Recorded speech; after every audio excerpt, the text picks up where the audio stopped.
آہ کو چاہیے ایک عمر اثر ہونے تک، کون جیتا ہے تیری زلف کے سر ہونے تک۔ ہم نے مانا کہ تغافل نہ کرو گے، لیکن خاک ہو جائیں گے ہم تم کو خبر ہونے تک۔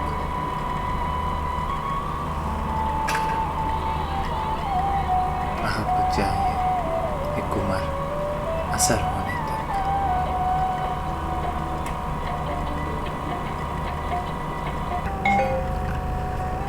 السلام علیکم۔ کہانی کا 13واں حصہ۔ تھوڑا سا دیر ہو گئی، تھوڑی بہت جو نہ چاہتے بھی۔ کہانی کا نام خدا اور محبت، کہانی کا 13واں حصہ۔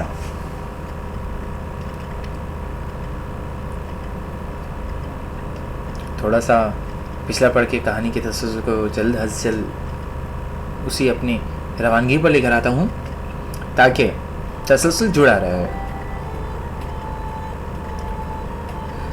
جانے میرے ذہن میں کیسے وسوسے پلتے رہے۔ خالی سنسان سڑک پر ٹانگا تیزی سے ٹک ٹک کی آوازیں نکالتا اسٹیشن کے قریب اسٹیشن کی جانب رواں تھا۔ سڑک کے کنارے لگی پیلی ملگھجی بتیوں کے دائرے روڈ پر وقفے سے پھیلے ہوئے تھے۔ میرا ذہن بھی ان دائروں کی روشنی کے بیچ میں سڑک کے اندھیرے حصے کی طرح کبھی ڈوب جاتا اور کبھی روشن ہو جاتا۔ اسٹیشن پہنچنے سے پہلے ہی میں اپنے ہوش و حواس کھو بیٹھا تھا اور میرا ذہن مکمل اندھیرے میں ڈوب چکا تھا۔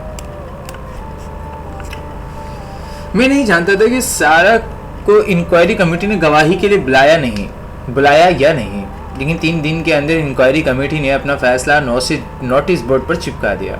مجھے اور جم دونوں کو 1 سیمسٹر کے لیے یونیورسٹی سے خارج کر دیا گیا۔ 1 سیمسٹر کا مطلب 6 مہینے کا تھا۔ البتہ ہمیں موقع دیا گیا تھا کہ ہم اس فیصلے کے خلاف یونیورسٹی انتظامیہ سے اپیل کر سکتے ہیں، لیکن 3 دن کے اندر اس کے بعد ہم یہ حق بھی کھو دیتے ہیں۔ اس دوران میرا اور جم کا ایک آدھ بار یونیورسٹی کیمپس میں سامنا ہوا۔ مجھے دیکھ کر اس کے ہونٹوں پر ایک عجیب سی طنزیہ مسکراہٹ ابھر آئی، جیسے اس کے مقصد پورا ہو گیا۔ جم جیسے لڑکوں کے لیے 6 مہینے کی متعلقی صرف ایک پکنک تھی۔ اس کا مقصد کسی بھی طریقے سے مجھے یہاں سے باہر نکالنا تھا۔ مجھے تو اب یونیورسٹی انتظامیہ بھی اس کی سازش میں برابر کی شریک دکھائی دے رہی تھی۔ یہ گورے ہر کام بہت سوچ سمجھ کر اور طریقے سے کرنے کی عادی ہوتے ہیں۔ یہاں کا قانون اس قدر سخت ہے کہ مجھے بغیر کسی انکوائری کے یونیورسٹی سے نکال دینے میں انہیں اس بات کا خدشہ ہوگا کہ میں کہیں عدالت کا دروازہ نہ کھٹکھٹا دوں، اور اس لیے انہوں نے پکا انتظام کیا تھا، اور اپنی ایمانداری اور انصاف ظاہر کرنے کے لیے انہوں نے جم کو بھی قربانی دینے پر تیار کر لیا تھا۔ پوری یونیورسٹی میں میرے واحد ہمکسار صرف جوزف اور ریبیکا تھے۔ ریبیکا کے تو آنسو ہی نہیں رک پا رہے تھے۔ میں اسے سمجھا کر تھک گیا تھا کہ ابھی حتمی فیصلہ ہونا باقی ہے، لیکن وہ ریبیکا کیا جو کسی بات مان لے۔ آج یونیورسٹی میں اپیل داخل کروانے کا آخری دن تھا، ورنہ کل سے مجھے یہ کیمپس چھوڑ دینا تھا۔ میں سیدھا ڈائن کے کمرے کی طرف بڑھ گیا۔ اندر کمیٹی کے چاروں ارکان موجود تھے۔ سر وائزک نے دوبارہ مجھے تمام روادہ پڑھ کر سنائی، اور میں یہ بھی بتایا کہ یونیورسٹی انتظامیہ میری تحریری جواب سے مطمئن نہیں ہو پائی، لہٰذا میرا 1 سیمسٹر کے لیے معطلی کا فیصلہ برقرار رکھا گیا ہے۔ میں نے براہ راست سر وائزک کی آنکھوں میں دیکھا، لیکن وہ نظر چرا گئے۔ میں ٹھہرے ہوئے لہجے میں بولا، آج ہفتے کا دن ہے اور میں جانتا ہوں کہ چیئرمین انکوائری کمیٹی مسٹر وائزک کے لیے یہ کس قدر مقدس دن ہے۔ مجھے امید ہے کہ وہ آج کے دن کوئی جانبدارانہ فیصلہ نہیں کریں گے۔ ہفتہ یہودیوں کے لیے ویسا ہی مقدس دن ہوتا ہے جیسا ہمارے لیے جمعہ۔ مسٹر وائزک میرے اس طنز کو سمجھ گئے اور خون کے گھونٹ پی کر رہ گئے۔ جیوری نے مجھ سے پوچھا کہ مجھے مزید اپنی صفائی میں تو کچھ نہیں کہنا۔ میں نے انکار میں سر ہلایا۔ جیوری نے فیصلے پر دستخط کے لیے اپنے قلم اٹھا لیے۔ پھر اچانک یہ دروازہ کھلا اور سارا کسی آندھی کی طرح اندر داخل ہوئی۔ سرازک نے ناگواری سے اسے دیکھا۔ مس سارا، کیا آپ نہیں جانتی کہ آج ڈین آفس میں روزانہ کے معاملات نہیں نمٹنا جا رہے ہیں؟ آج یہاں ایک اہم انکوائری کا فیصلہ سنایا جا رہا ہے۔ سارا نے جلدی سے اپنی سانس درست کی۔ میں بھی اس انکوائری کے سلسلے میں جوری کی مدد کرنے آئی ہوں۔ مجھے یقین ہے کہ میرا بیان کمیٹی کو صحیح نتائج اخذ کرنے میں مدد دے گا۔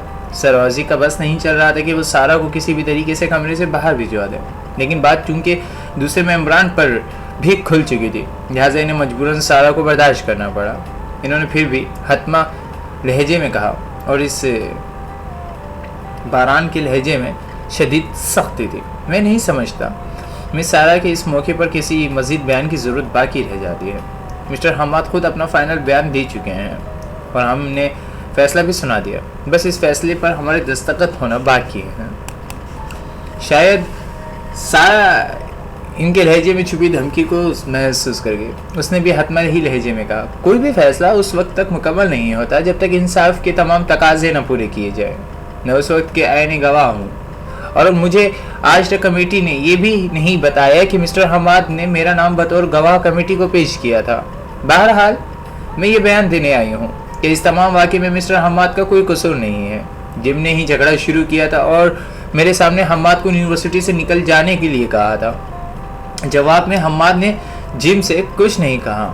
سروازی کا بس چلتا تو اس وقت سارا کو وہاں سے غائب کروا دیتے۔ سارا نے اپنے ہاتھوں میں پکڑی کاغذ کی ایک لمبی سی فہرست لہرائی، اور یہ ان 40 طلباء کی فہرست ہے جن کے سامنے یہ سارا واقعہ اس دن پیش آیا تھا۔ یہ سب بھی اس وقت میرے ساتھ ہی آئے ہیں اور آپ کے آفس کے باہر اپنا بیان ریکارڈ کروانے کے لیے جمع ہو چکے ہیں۔ اگر کمیٹی اجازت دے تو ان سب کا بیان بھی ریکارڈ کیا جا سکتا ہے۔ گواہ گویا سارا پورا انتظام کر کے آئی تھی۔ سروازی کے چہرے پر ایک رنگ آ رہا تھا، دوسرا جا رہا تھا۔ انہوں نے بڑی مشکل سے اپنی کیفیت پر قابو پایا۔ نہیں، اس کی ضرورت نہیں ہے۔ ان بدلے ہوئے حالات میں کمیٹی کو اپنے فیصلے پر نظر ثانی کرنا ہوگا۔ جوری ممبرز کی کیا رائے ہے؟ تمام جوری کے ممبران نے یہ بات تسلیم کی کہ سارا کا بیان کے بعد صورتحال بالکل مختلف ہو گئی ہے، لہٰذا نظر ثانی کے لیے انہیں 3 دن کی مہلت دی جائے۔ سروازی کے چہرے سے صاف لگ رہا تھا کہ وہ بازی ہار چکے تھے۔ مجھے جانے کی اجازت دے دی گئی، اور جب میں ڈین کے کمرے سے باہر نکلا تو میری پوری کلاس اور یونیورسٹی کے بہت سے طلباء میرے انتظار میں اکٹھے تھے۔ سارا نے جب انہیں بتایا کہ میرے خلاف فیصلہ واپس لے لیا گیا ہے تو سب سے پہلے چلانے اور نعرے لگانے والی ربیکا تھی۔ پھر اس کے بعد تو وہ شور مچا کے اندر سے سروازی کاپی لے کر گھبرا کر باہر نکل آئے اور سب کی سنت کونے لگا کہ ہم یہاں سے دور چلے جائیں، کیونکہ سروازی ناراض ہو رہے ہیں۔ ربیکا نے فوراً ہی پوری یونیورسٹی کے اس وقت ایک بڑی ٹریٹ دینے کا اعلان کر دیا، بقول اس کے کہ اس کا باپ کے آسٹریلین پاؤنڈز کسی دن کام آئیں گے۔ سب لوگ ہنستے شور مچاتے کیفیٹیریا کی طرف چل پڑے، لیکن سارا خاموشی سے دوسری جانب پلٹ گئی۔ میری نظر اس پر تب پڑی جب وہ مرکزی عمارت سے باہر جانے والی راہداری میں مڑ رہی تھی۔ میں فوراً اس کے پیچھے لپکا، تب تک وہ کافی آگے جا چکی تھی۔ سارا، میری بات سنو، پلیز رکو۔ وہ ٹھہر گئی۔ میں اس کے قریب پہنچا۔ شکریہ۔ کس بات کا؟ میرے ساتھ دینے کا۔ آج اگر تم وقت پر نہ آتی تو کیس میرے خلاف جا رہا تھا۔ نہیں، میں نے تمہارا نہیں، سچ کا ساتھ دیا ہے، اس میں شکریہ کی کوئی بات نہیں۔ اس دنیا میں سچ کا ساتھ دینے والے کم ہی لوگ رہ گئے ہیں۔ مجھے خوشی ہے کہ تم بھی ان میں سے ایک ہو۔ سارا ہلکا سے مسکرائی۔ تو پھر خدا کا شکر ادا کرو، اور اس نے نایاب لوگوں میں سے ایک تمہاری ملاقات کروا دی۔ میں بھی اس کی بات سن کر مسکرا دیا۔ ٹھیک کہتی ہوں، وہ شکریہ میں اس سے اکیلے میں کہہ دوں گا۔ فی الحال تمہارا شکریہ۔ میں اور واپس جانے لگا، پلٹا اور واپس جانا۔ سارا نے کچھ سوچ کر مجھے آواز دی۔ مجھے ایک بات سمجھ نہیں ہے، تم نے انکوائری کے سامنے گواہی کے لیے میرا نام کیوں دیا؟ میں تو خود ان میں سے ایک تھی جو تم سے جھگڑ رہے تھے۔ پتہ نہیں کیوں مجھے تم ایک سچی لڑکی لگی تھی۔ وہ سوچا کہ ایک بار اپنا یہ برہم آزما ہی لوں۔ سارا ہنسی۔ پہلی مرتبہ مجھے پتا چلا کہ ہنسنے سے اس کے گالوں میں تو ننھے سے گڑھے پڑ جاتے ہیں۔ واہ، بہت خوب، کیا موقع ڈھونڈا ہے جناب نے اپنے بھرم آزمانے کا. میں اگر وقت پر نہ پہنچتی تو میرا سچ پر اس سے یقین اٹھ جاتا. سارا نے غور سے میری طرف دیکھا. کافی خطرناک لگتے ہو. Wish you all the best. سارا ہنستی ہوئی وہاں سے آگے بڑھ گئی. یہ ہماری دوستی کا پہلا دن تھا. بعد میں ربیکا نے مجھے بتایا کہ سارا کو انکوائری کمیٹی نے گواہی کے لیے طلب ہی نہیں کیا تھا, نہ ہی اس نے خود اس کی ضرورت محسوس کی تھی, کیونکہ جم بہرحال اس کا بہت پرانا اور سب سے اچھا دوست تھا. لیکن جب ربیکا نے سارا کو یہ بتایا کہ خود میں نے انکوائری کمیٹی کے سامنے سارا کا نام بطور گواہ دیا ہے, تو وہ چند لمحوں کے لیے تو سن ہو کر ہی رہ گئی. اسے بالکل بھی توقع نہیں تھی کہ میں اس پر یہ سارا معاملہ ڈال دوں گا. ربیکا کو اب تک اس بات پر حیرت تھی کہ سارا میرے حق میں گواہی دینے پر کیسے راضی ہو گئی. نہ صرف خود بلکہ اس نے آدھی یونیورسٹی کو بھی اس بات کے لیے راضی کر لیا تھا. ربیکا سے ہی مجھے یہ بھی پتہ چلا کہ سر آئزک سارا سے اس بات پر کس قدر ناراض ہوئے کہ کئی دنوں انہوں نے اس سے بات بھی نہیں کی تھی. جانے سارا نے اس سارے معاملے کو کس طرح سمجھا تھا. واقعی وہ ایک بہادر لڑکی تھی. تیسرے دن کمیٹی نے مجھے اور جم دونوں کو ڈین کے کمرے میں بلایا اور بتایا کہ میرے خلاف کوئی الزامات ثابت نہیں ہو سکے, لہٰذا مجھے بری کیا جاتا ہے, جبکہ جم کو ایک سیمسٹر کے لیے یونیورسٹی چھوڑنی پڑے گی. اس کے بعد بھی یونیورسٹی انتظامیہ اسے واپس لینے سے پہلے کمیٹی بٹھائے گی. جم کا چہرہ لٹک گیا. میں نے ڈین سے کچھ کہنے کی درخواست کی. ڈین نے اجازت دے دی. سر میری جم سے کوئی ذاتی جنگ نہیں ہے. اس دن میں شاید اس کی بات ٹھیک طرح سمجھ ہی نہیں ہوا کہ یہ جم اور ڈیوڈ کا ایک سنجیدہ قسم کا مذاق تھا, لیکن رد عمل سے تیزی سے ہوا کہ ہم سے کسی کو بھی سنبھلنے کا موقع ہی نہیں ملا. میں جوری سے درخواست کرنا چاہتا ہوں کہ اتنی معمولی بات کے لیے جم کو یونیورسٹی سے خارج نہ کیا جائے. ہم دونوں کو اس مذاق کے لیے بھاری جرمانہ کر دیا جائے تو بھی ہم سے انتظامیہ میزبانی سمجھیں گے. جم حیرت سے میری طرف دیکھتا رہا. جوری نے میرے سچ کی تعریف کی اور ہم دونوں کو ایک تنبیہ کی کلاس کے لیے دینے کی اجازت دے دی گئی. جم کو کچھ کاغذوں پر دستخط کرنے کے لیے روک لیا گیا اور میں ڈین آفس سے نکل گیا. اگلے دن میں کلاس روم میں بیٹھا ہوا تھا. نینسی میڈم اکنامکس کا لیکچر دے رہی تھی کہ جم کلاس میں داخل ہوا. وہ ویسے بھی کلاس میں آنے جانے کے لیے کبھی اجازت لینے کا تکلف نہیں کرتا تھا. وہ سیدھا میری طرف بڑھا اور میرے ڈیسک کے قریب خاموش کھڑا ہو گیا. ساری کلاس کو سانپ سونگھ گیا. خود نینسی میڈم کی آواز بھی حلق سے نکل نہیں پا رہی تھی.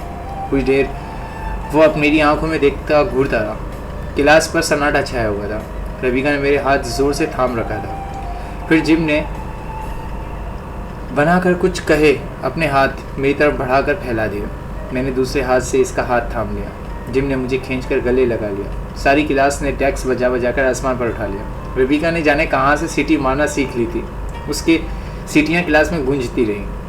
میری نظر سارا پر پڑی. وہ دور بیٹھی مسکرا رہی تھی. میرے دل نے کہا محبت فاتحہ عالم.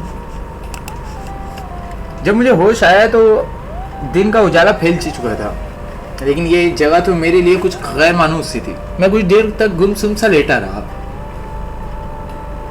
رات کو تو خیرو مجھے تانگے میں لاد کر اسٹیشن کے لیے ہی نکلا تھا. پھر یہ کشادہ سا کمرہ, صاف ستھرا بستر, اجلے سے پردے اور بڑے سے روشن دان اور کھڑکیوں والا 10 کا 7 ٹائپ چھت والا کمرہ کس کا تھا؟ کچھ فاصلے سے ٹرین کا بھونچا بجا اور ٹی ٹی کی سیٹی سنائی دی. مطلب یہ جگہ اسٹیشن کے قریب ہی تھی. پھر یہ کس کا گھر ہے؟ میں نے اٹھنے کی کوشش کی, لیکن سر اٹھاتے ہی مجھے ایسا لگا جیسے میرے سر کی جگہ لوہے کا کوئی بھاری گولا میرے کاندھوں کے ساتھ جوڑا دیا گیا ہے.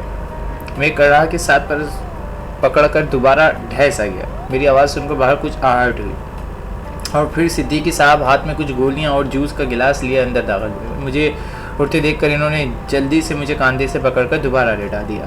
لیٹر ہو, ابھی تمہاری حالت پوری طرح سنبھلے نہیں. لیکن سر میں یہاں کیسے؟ میں میاں تم خود تو کبھی کچھ بتاتے نہیں ہو. جانے سارا اور خود ہی سہنے کی یہ کیا ضد ہے تمہاری؟ سارا دکھ سہنے کی کیا ضد ہے تمہاری؟ پر تمہارا بھی قصور نہیں ہے, شاید یہ عمر ہی ایسی ہوتی ہے. انہوں نے مسکرا کر 2 گولیاں میرے منہ میں ڈال کر زبردستی آدھا گلاس پانی میرے حلق سے نیچے اتار دیا. مجھے انہیں یوں اپنی خدمت کرتے دیکھ کر بڑی شرمندگی ہوئی. میں نے پھر اٹھنے کی کوشش کی.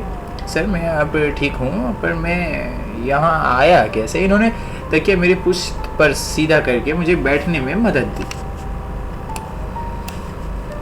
خیر شدید تمہیں بخار اور ہڈیاں کی کیفیت میں 3 دن پہلے رات کو یہاں اپنے ٹانگے پر ڈالے لایا تھا. میں اچھل ہی تو پڑا.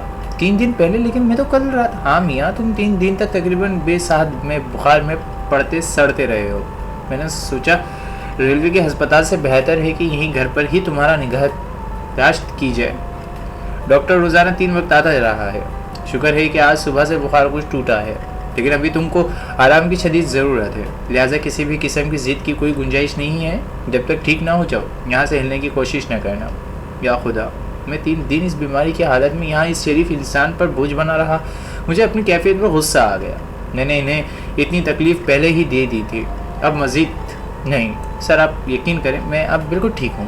پہلے ہی 3 دن آپ پر اور آپ کے گھر والوں پر بوجھ بنا رہا. مجھے مزید شرمندہ نہ کرے.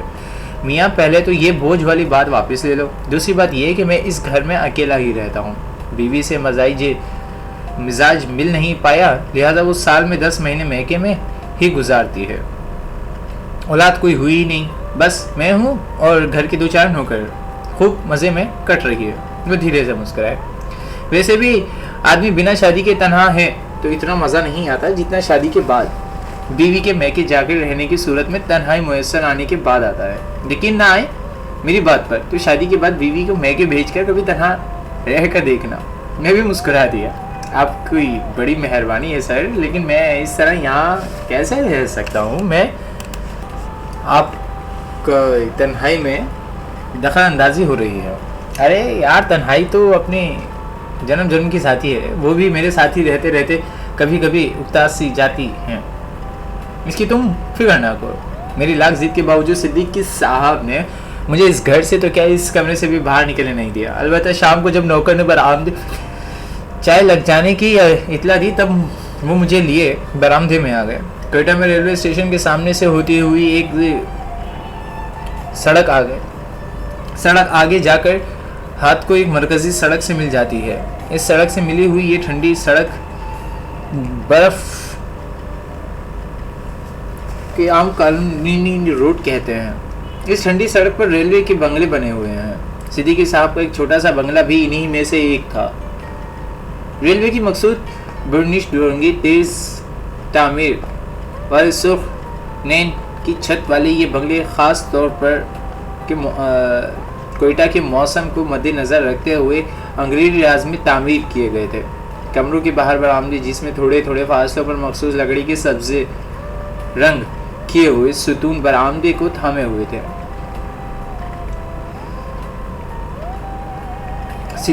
صدیقی صاحب کافی اعلیٰ ذوق معلوم ہوتے تھے. انہوں نے اپنے چائے کا گھونٹ لیتے ہوئے غور سے میری طرف دیکھا. اپنی بے ہوشی کی ہدایت میں تم بہت کچھ بولتے رہے ہو، لیکن اس میں سے زیادہ تر باتیں تم اردو میں نہیں بلکہ انگلش میں کر رہے تھے. شاید تم اپنے گھر میں زیادہ اردو نہیں بولتے تھے. جس بات کا مجھے ڈر تھا صدیقی صاحب نے وہی بات آخر پوچھ ہی لی. میں پہلے ہی یہ سن کر چونک گیا تھا کہ میں 3 دن بے ہوش کے عالم میں یہاں پڑا رہا ہوں. جانے اپنی بدیاں میں کیا بگ گیا تھا. میں چند لمحے چپ رہا. صدیقی صاحب نے بات جاری رکھی. اگر تم نہ بتانا چاہتے ہو تو اس وقت کوئی حرج نہیں ہے. میں جس دن تم سے پہلی مرتبہ ملا تھا اسی دن سمجھ گیا تھا کہ تم نہیں ہو جو تم دوسروں کو نظر آتے ہو. تمہاری آنکھیں، تمہارا لہجہ، تمہارے ہاتھ سب تمہیں ان لوگوں سے الگ دکھائی دیتے ہیں، الگ دکھاتے ہیں جن میں تم ان دنوں سے رہ رہے ہو. میں نہیں جانتا کہ تمہاری کیا مجبوری ہے، لیکن بے ہوشی کے دوران تمہارے منہ سے اس قدر زشتہ انگریزی سن کر مجھے کچھ زیادہ حیرت بھی نہیں ہوئی. لیکن زمانے اس قدر ناراضگی بھی اچھی نہیں ہوتی. کبھی کبھی کہہ دینے سے بھی دل کا بوجھ کافی ہلکا ہو جاتا ہے. میں آہستہ سے بولا، میرے پاس کہنے کے لیے کچھ خاص زیادہ بھی نہیں. ایک مقصد کی تلاش میں گھر سے نکلا تھا. جواب میری زندگی کا مقصد بن گیا ہے. اب میری زندگی اور میری ان دن اور رات کا مقصد زندگی کی اب اسی کھوج میں کٹ جائے گی. بس اتنا سا فسانہ ہے میرا. صدیقی صاحب کسی گہری سوچ میں پڑ گئے. خوش نصیب ہو گیا. کوئی مقصد عشق تو ہے زندگی میں. سچ مانو تو یہی زندگی کا حاصل بھی ہے. اگر کبھی یہ سلسلے میں تمہارے کسی کام آ سکوں تو مجھے ضرور بتانا. اپنی بھی حسرت ہے میاں کہ زندگی میں کچھ تو ایسا کر جائیں جس پر ہمیں بھی ناز ہو. عشق نہ صحیح معاونت عشق ہی صحیح. صدیقی صاحب نے کچھ اس طرح سے معاونت عشق کا اصطلاح استعمال کیا جیسے خالص پولیس والے کسی لیے معاونت جرم کا لفظ استعمال کرتے ہیں. ہم دونوں ہی ہنس پڑے. 2 دن مجھے صدیقی صاحب نے بالکل کچھ کہنے کا موقع ہی نہیں دیا. تیسرے دن بڑی مشکل سے میں اپنی واپسی کے لیے رضامند کیا. وہ بھی اس شرط پر کہ میں ہر روز شام کو چائے پر ان سے ملنے ضرور آؤں گا. انہوں نے یہ بھی دھمکی دی تھی کہ اگر میں نے کسی دن ناغہ کیا تو وہ خود درائی پورٹ کے گوداموں سے مجھے لے جانے کے لیے آ پہنچیں گے. ان کا آخر تک یہی اصرار رہا کہ میں ان کی طرف ہی منتقل ہو جاؤں. مجھے مطمئن کرنے کے لیے انہوں نے مجھ سے یہ بھی وعدہ کیا کہ وہ مجھ سے میری گزشتہ زندگی کے بارے میں کوئی سوال نہیں کریں گے. میں نے انہیں بسط مشکل یقین دلایا کہ وہاں نہ رکنے کی وجہ میرا ماضی یا صدیقی صاحب کے سوالوں کا خوف نہیں ہے بلکہ میرے وہاں رکنے سے میرے مقصد کو ٹھیس پہنچ رہی ہے جس کے لیے میں گھر بار تیاگ کر یہاں اسٹیشن پر آ بیٹھا تھا. بڑی محبت کے بعد میں نے 7واں دن کی شام انہیں ان کے بنگلے سے گیٹ سے مل کر واپس اندر بھیجا ورنہ وہ مجھے اسٹیشن تک چھوڑنے کے لیے جانے پر بضد تھے. ان کے گھر سے نکل کر میں ٹھنڈی سڑک پر پیدل اسٹیشن کی طرف جاتے ہوئے یہ سوچ رہا تھا کہ یہ کیسا عجیب اور مہربان شخص ہے. لیکن تجربے کو اس نے 7 دن میں ہی اتنا اپنا لیا کہ اس کی واپسی پر اس کی آنکھیں بھیگ گئی تھیں. واقعی انسان ہی انسان کا سب سے بڑا مرہم ہوتا ہے. ریلوے اسٹیشن کے پلیٹ فارم پر میرے پہنچتے ہی سب کو خبر ہو گئی اور وہ سب میرے آس پاس یوں جمع ہوتے ہو گئے جیسے شہد کے چھتے پر مکھیاں. سبھی کو فرد افراد یقیناً دلانا پڑا کہ میں اب بالکل ٹھیک ہوں. ان میں سے کئی تو مجھ سے یوں پرتپاک انداز میں گلے ملتے رہے جیسے میں کسی محض جنگ سے واپس لوٹا ہوں مگر غفورے کی مداخلت کرنا پڑی. مجبوراً غفورے کو مداخلت کرنا پڑی. اگر سب سے میرے گرد یوں ہی جمع رہے تو مجھے آرام موقع نہیں ملے گا. لہٰذا فی الحال سب مجھے تنہا چھوڑ دو. غفورے کا حکم ٹالنا کسی کے بس کی بات نہیں تھی لہٰذا بھیڑ رفتہ رفتہ چھڑ ہی گئی. غفورہ نے میرا ہاتھ پکڑ کر مجھے بینچ پر بٹھا دیا اور خود میرے سامنے آ کر بیٹھ گیا. میں جانتا تھا باؤ تم زیادہ دن صدیقی صاحب کے گھر نہیں ٹکو گے اور سیدھے یہیں واپس آؤ گے. تم اس گھر کا آرام اور سکھ زیادہ دن برداشت نہیں کر پاؤ گے. تمہیں اب بے آرامی اور بے سکونی میں ہی سکھ ملتا ہے. وہ شاید میرے صدیقی صاحب کے گھر سے واپس چلے آنے پر خفا تھا. میں نے مسکرا کر اسے دیکھا. ناراض ہو؟ جانے دے بہو اپنی ناراضگی کس کام کی. تو نے غفورے کو بھی کبھی اپنا سمجھا ہی نہیں ورنہ اس مولوی والی بات کو مجھ سے نہ چھپاتا. میں نے حیرت سے اس کی طرف دیکھا. ہاں خیر تانگے والے نے مجھے سب کچھ بتا دیا ہے. قصور اس کا بھی نہیں تھا. اس دن جب تم بخار میں اس مسجد میں اندر گئے اور پھر بہت دیر تک باہر نہیں نکلے تو خیرو گھبرا کر تمہارے پیچھے اندر مسجد میں گھس گیا کہ کیا تمہاری طبیعت زیادہ خراب نہ ہو گئی ہو. پھر اندر جانے سے پہلے ہی اس نے تمہاری اور مولوی صاحب کی باتیں سن لی تھیں. پر خیرو بھی یاروں کا یار ہے. اس نے یہ باتیں اور کسی کو نہیں بتائی ہیں. وہ تمہیں صدیقی صاحب کے گھر چھوڑ کر سیدھا میرے پاس آیا تھا. شاید وہ مجھے کبھی کچھ نہ بتاتا پر وہ تیری حالت دیکھ کر بہت پریشان ہو گیا تھا. خدا نخواستہ کہیں تجھے کچھ ہو ہی نہ جائے. اگر ایک آدھ دن مزید تیری حالت نہ سدھرتی تو ہم سیدھے تیرے گھر چلے جاتے بتانے کے لیے. میں پھر حیرت سے چونکا. میرے گھر؟ ہاں باؤ. خیر نے سن لیا تھا جو بھی اس مولوی نے کہا تھا. تو لاٹ صاحب کا بیٹا ہے. ہمیں سب پتہ چل کیا ہے. شاید غفورہ کمشنر صاحب کو ہی لاٹ صاحب کہہ رہا تھا. مولوی صاحب نے اس دن مجھ سے کہا تھا کہ جاؤ کمشنر کے بیٹے ہی. تم جس جگہ بھی جاؤ گے کمشنر کے بیٹے ہی کہلاؤ گے. مطلب میرا ہر راز کھل چکا تھا. شاید اب یہاں سے میری رخصت کا وقت ہو ہی چلا تھا. آج نہیں تو کل یہ سب لوگ میری اصلیت جان جائیں گے. مجھے اب یہاں سے چلے جانا چاہیے تھا. غفورہ غور سے مجھے دیکھ رہا تھا. اس نے جیسے میرے خیالات پڑھ لیے. لیکن خبردار جو تو نے اب یہاں سے کہیں اور جانے کا سوچا بھی تھا. قسم مولا کی میں تجھے رسیوں سے باندھ دوں گا اور سب کو بتا دوں گا کہ یہ کون سا شہزادہ اتنے دن سے ہمارے بیچ رہ رہا ہے. مجھے غفورہ کی بات پر ہنسی آ گئی. اس نے فوراً میرے ہاتھ پکڑ لیے اور روحانسا سا ہو کر وہ ہنسا سا ہو کر بولا، دیکھ باؤ، تجھے میری دوستی کا فاصلہ اب یہاں سے کہیں نہ چلے. میں وعدہ کرتا ہوں کہ تیری کوئی بھی بات باہر نہیں نکلے گی، پر تو آ کر یہاں سے چلا گیا تو غفورہ زندگی بھر اپنے چہرہ نہیں دیکھ پائے گا. ٹھیک ہے، میں کہیں نہیں جاؤں گا، لیکن میری بھی ایک شرط ہے، میں روزانہ کی طرح اپنا سارا کام خود ہی کروں گا. تو مجھ سے دوستی میں یا میرے گھر کی حیثیت کی وجہ سے کوئی خاص سلوک نہیں کرو گے، ورنہ میں ایک دن بھی یہاں نہیں رکوں گا. غفورے نے خوشی سے میرا ہاتھ چوم لیے، پھر اس کی آنکھوں میں نمی کی لہر دوڑائی. تو واقعی اس دنیا کا نہیں ہے، پر تیری محبت کی قدر یہاں کون کرے گا یارا؟ تو بولے تو میں خود جا کر اس مولوی کے پیروں میں گر جاؤں، ساری زندگی اس کی غلامی کر لوں گا یار. بس تو ایک بار حکم کر دے. نہیں، یہ معاملہ حکم کا نہیں ہے، عرض کا ہے. میں نے اپنی عرضی ڈالی ہوئی ہے، اب سوائے انتظار کے اور کوئی چارہ نہیں ہے. غفورہ کی آنکھوں میں میرے لیے خاص سی عقیدت در آئی تھی. وہ بہت دیر تک میرے پاس بیٹھا ادھر ادھر کی باتیں کرتا رہا. کچھ دیر کے لیے خیرو ٹانگے والا بھی آیا اور بہت دیر تک مجھ سے گلے مل کر اس نے مجھے جکڑ رکھا تھا. یہ غریب لوگ بھی جذبوں کے معاملے میں کتنے امیر ہوتے ہیں. جس کسی کو ایک بار دل میں بٹھا لیں تو پھر اسے پر اپنا سب کچھ نشاور کر دیتے ہیں، کر دینے کے لیے ہم وقت تیار رہتے ہیں. بس شرط صرف اتنی ایسی ہے کہ کوئی ان کے دل کو چھو لینے والا ہونا چاہیے. خیرو اور غفور دونوں نے میرے دل کی آرزو کو ملحوظ خاطر رکھتے ہوئے دوبارہ مجھ سے مولوی صاحب یا میرے گھر والوں کی کوئی بات نہیں کی، بس ادھر ادھر کی ہانکتے رہے. وہ دونوں ایک معاملے میں ایک دوسرے کے حریف بھی تھے. دونوں کا پسندیدہ فلم اداکارہ دلیپ کمار تھا اور دونوں ہی ہمہ وقت خوب کو دلیپ کمار کی حقیقی ستارہ ثابت کرنے کی بھرپور کوششوں میں لگے رہتے. خیر، ہر وقت کسی ایک فلم کا حوالہ دیتا تھا جس میں دلیپ صاحب نے تانگے بان کا کردار ادا کیا تھا. اور خیرو بتاتا تھا کہ جس دن اس نے وہ بلیک اینڈ وائٹ فلم دیکھی تھی تب سے وہ دلیپ کمار کی طرح ہی ٹانگا چلاتا ہے. وہاں غفورے کو ایک ہی ایسی فلم یاد تھی جس میں اس کا پسندیدہ جیرا نے مزدور لیڈر کا رول بالکل اسی طرح ادا کیا تھا جس طرح غفورہ خود اصل زندگی میں تھا. عام طور پر جب یہ دونوں اکٹھے ہوتے تو میں جان بوجھ کر دلیپ کمار صاحب کی کوئی بات چھیڑ دیتا تھا، جس کے بعد گھنٹوں ان دونوں کی بحث جاری رہتی اور یہ بحث آخر کار دونوں کے اسی دن کے جھگڑے کی صورت میں ختم ہوتی.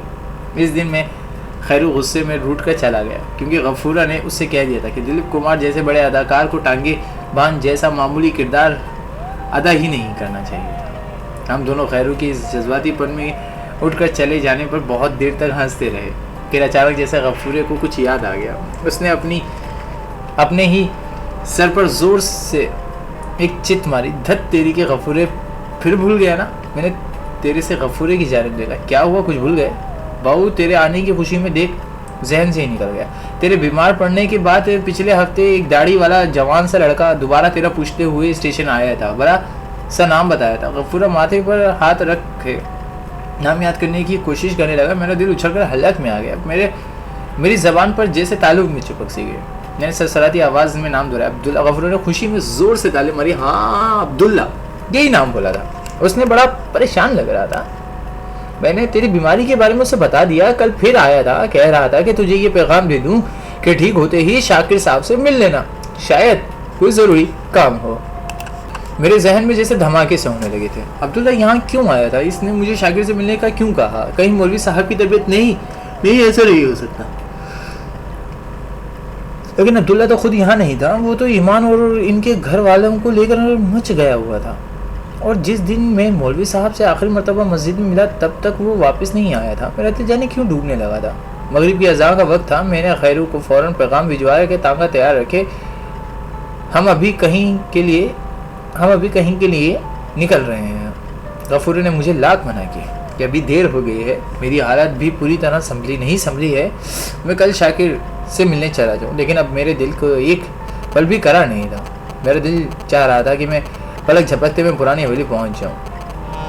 خیر، جس رفتار سے تانگا بھگا سکتا تھا بھگا رہا تھا. میں نے اسے جلد از جلد پرانی حویلی پہنچنے کا کہا تھا. شہر کے مرکزی سڑکوں پر کچھ خاص رش نہیں تھا.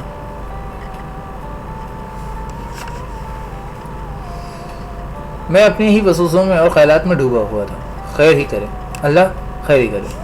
میں اس وقت چونکا جب خیرو نے حویلی کے گیٹ کے سامنے پہنچ کر زور سے گھوڑے کی لگام میں کھینچی. میں نے خیرو کو وہیں رکنے کے لیے کہا.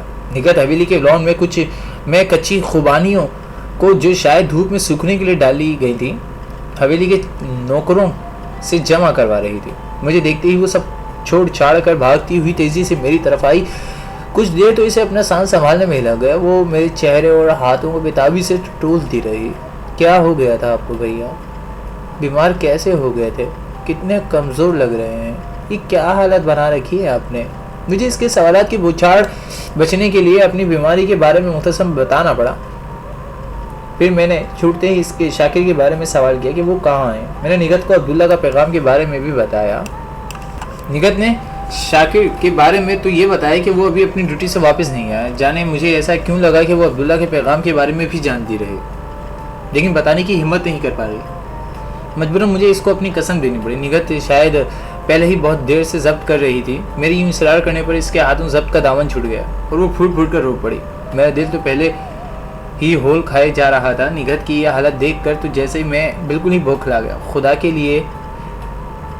لیے نگہت کچھ تو بتاؤ، کیا ہوا ہے؟ مولوی صاحب کے گھر میں تو سب خیریت ہے نا؟ ایمان تو ٹھیک ہے نا؟ نگہت نے عجیب زخمی سی نظروں سے میری طرف دیکھا، جیسے کوئی پانی پلانے والا حسرت سے کسی دم توڑتے سپاہی کو میدان جنگ میں آخری گھونٹ سے پہلے ہی اس کی سانس اٹھا نے ایمان کا رشتہ طے کر دیا ہے. اگلے ماہ کی 15 کو اس کی رخصتی ہے. چند لمحے کو تو مجھے یوں محسوس ہوا کہ جیسے میرے سننے، سمجھنے، دیکھنے اور بولنے کی تمام حسیات چھین لی گئی ہیں. مجھے اپنے آس پاس صرف ایک خلا سے محسوس ہوا. یہ کوئی اتنا غیر متوقع بات بھی نہیں تھی. اس دن میرے مولوی صاحب سے جو آخری گفتگو ہوئی تھی، اس کے بعد حفظ تقدم کے طور پر انہیں کچھ ایسا ہی قدم اٹھانا چاہیے تھا. وہ پہلے ہی مجھ پر واضح کر چکے تھے کہ وہ کسی صورت پر ہی میرا ایمان کے لیے رشتہ قبول نہیں کریں گے. اپنی اور اپنی بیٹی کی بدنامی اور زمانے کی باتوں کا خوف بھی ان کے اندر بدرجات حتم موجود تھا. میری دیوانگی اور وحشت لبری حالت کو دیکھتے ہوئے کسی بھی شریف باپ کا وہی کرنا چاہیے تھا جو انہوں نے کیا تھا. لیکن پھر بھی یہ خبر میرے لیے کسی بم کے دھماکے سے کم نہیں تھی. نگہت کو میری اندرونی حالت کا اچھی طرح اندازہ تھا، اس لیے وہ بہت دیر تک میرے لرزتے ہاتھ پکڑے ہوئے وہاں کھڑی رہی. انسانی اعصاب کا کھیل بھی عجیب ہے.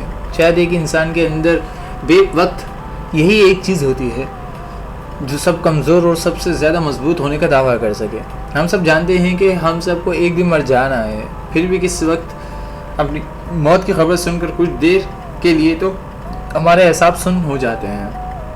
شاید ہم جانتے ہوئے بھی ہر لمحہ خود کو اس انہونی کے نہ ہونے کا یقین دلاتے رہتے ہیں. ایمان کے کہیں رشتہ طے ہو جانے کے بعد بھی میرے لیے اور میرے اعصاب کے لیے بھی کچھ ایسی ہی خبر تھی. دراصل کچھ باتوں کی سنگینی میں اس وقت احساس ہوتا ہے جب وہ سرزد ہو جاتی ہے. میرے لیے احساس ہی روح نچوڑ دینے والا تھا کہ وہ نازنین کسی اور کی ہونے والی تھی. کیسی عجیب بات تھی. ہم دونوں میں تو آج تک کبھی کھل کر بات بھی نہ ہونے پائی تھی. تب میرا یہ حال تھا کہ اگر کہیں اس کی طرف سے بھی قول و اقرار ہو چکا ہوتا تو شاید میرا دل وہیں پھٹ جاتا. بہت دیر تک میں نگہت خاموش کھڑے رہے. حویلی کے بلند بالا درختوں کے پرندے میں ڈھلتی شام کے ساتھ گھر واپسی پر شور مچاتے چپ ہو گئے تھے. اندھیرا بڑھنے لگا تھا. پھر میں نے ہمت مجتمع کی اور ٹوٹتے ہوئے لہجے میں نگہت سے پوچھا، کون ہے وہ؟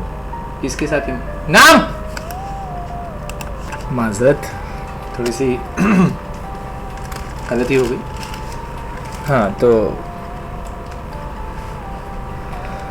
میں نے بہت سی ہمت جمع کرتے ہوئے ٹوٹتے ہوئے لہجے میں نگہت سے پوچھا، کون ہے وہ؟ کس کے ساتھ ایمان کا رشتہ طے ہوا ہے؟ اس کے چچا زاد عبداللہ کے ساتھ. عبداللہ؟ لیکن لفظ میرے منہ میں ہی ٹوٹ گئے.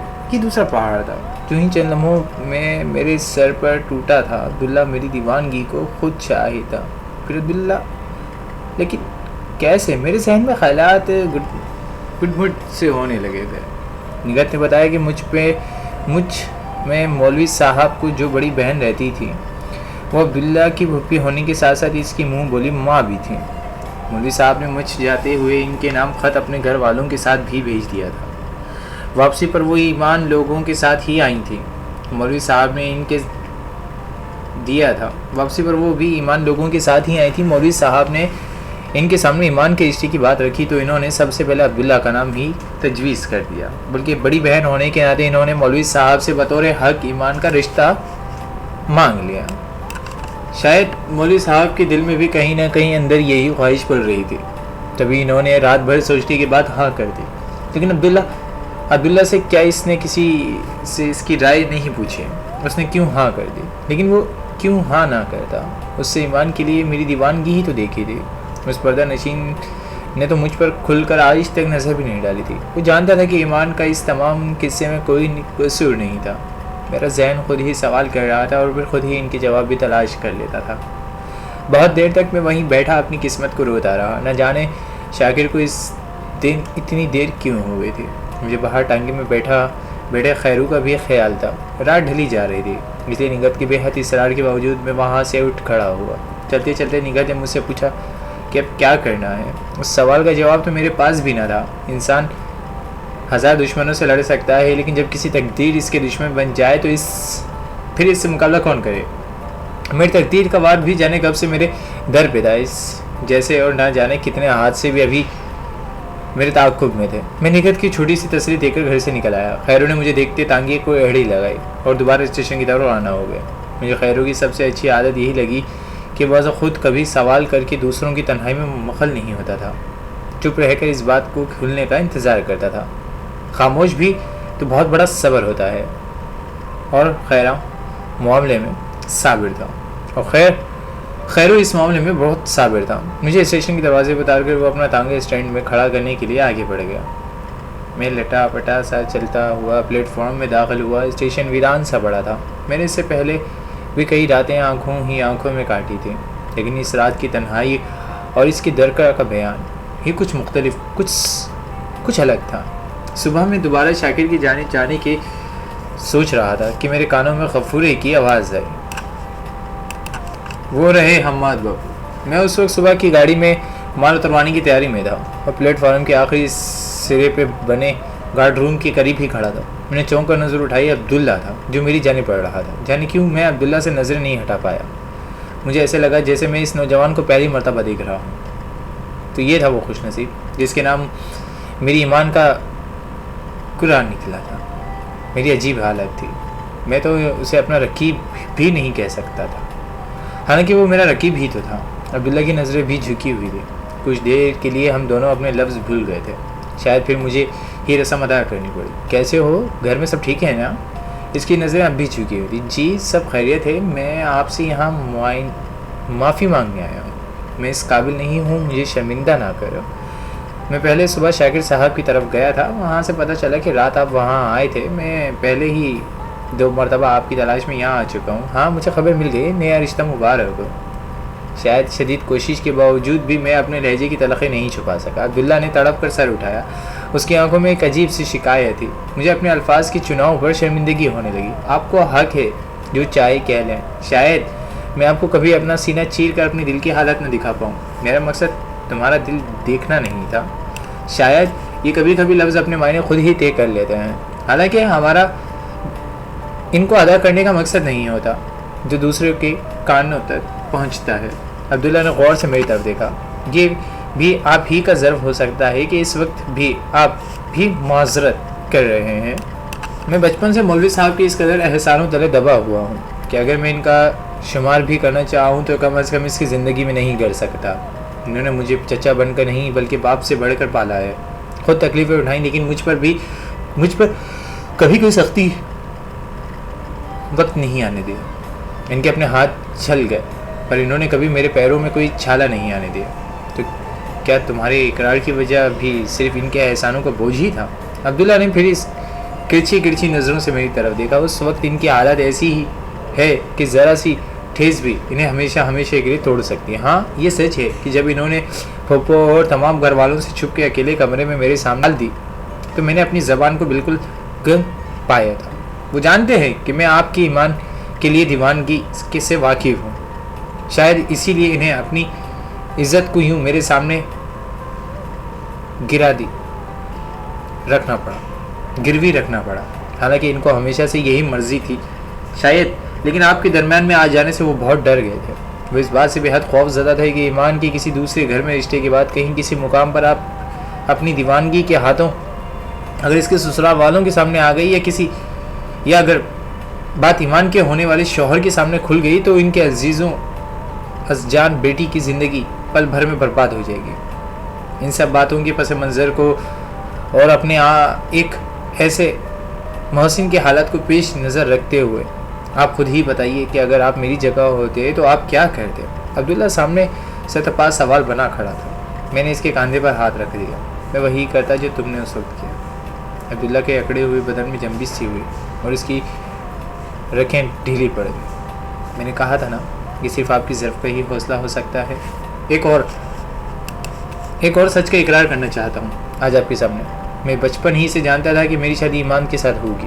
چچا کی نظر میں ہمیشہ سے میرے لیے وہ خاص پسند موجود رہی ہیں جو کسی بھی باپ کی آنکھ میں اپنے ہونے والے فرزندے کے لیے ہو سکتی ہے. جب لڑکپن سے جوانی میں قدم رکھا تو میری پہلی نظر بھی ایمان کی طرف ہی اٹھی تھی اور اسے پہلی نظر سے لے کر آج تک میں ایمان سے شدید محبت کرتا ہوں.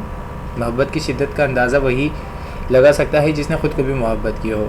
لیکن آج تک کبھی اس محبت کے اظہار کی نوبت نہیں آئی.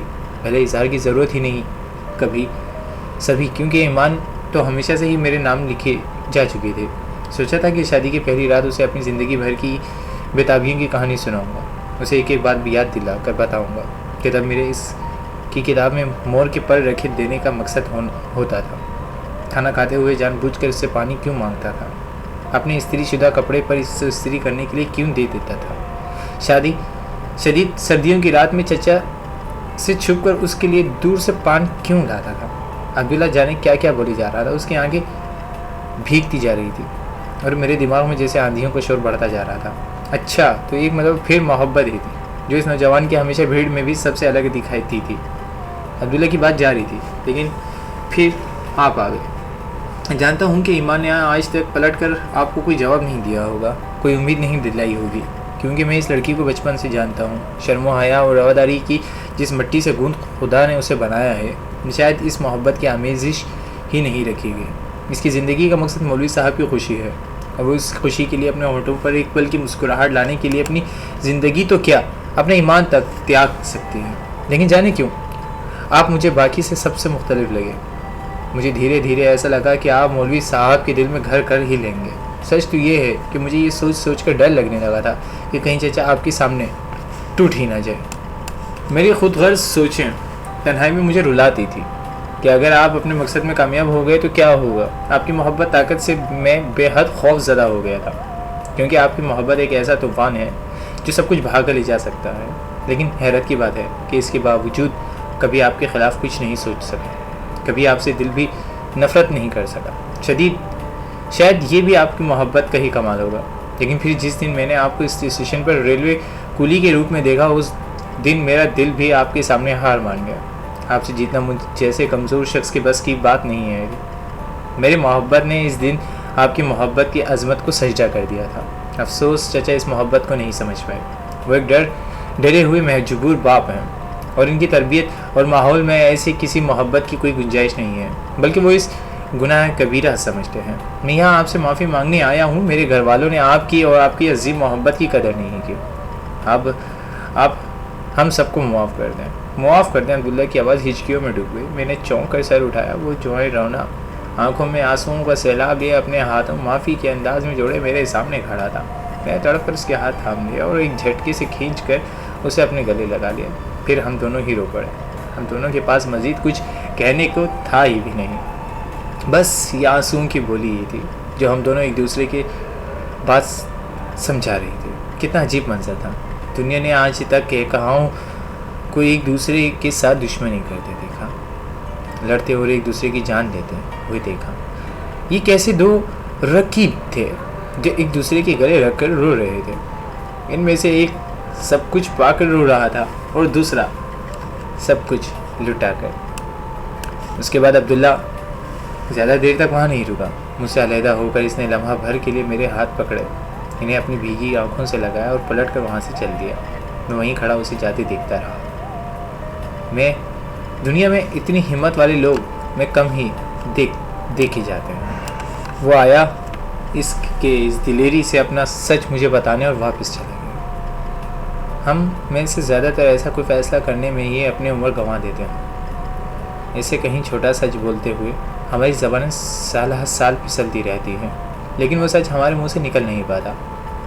جھوٹ در جھوٹ کی تہمیں ہماری ضمیر کو ڈھانپتی رہتی ہیں اور آخرکار ہم سچ بولنا ہی بھول جاتے ہیں.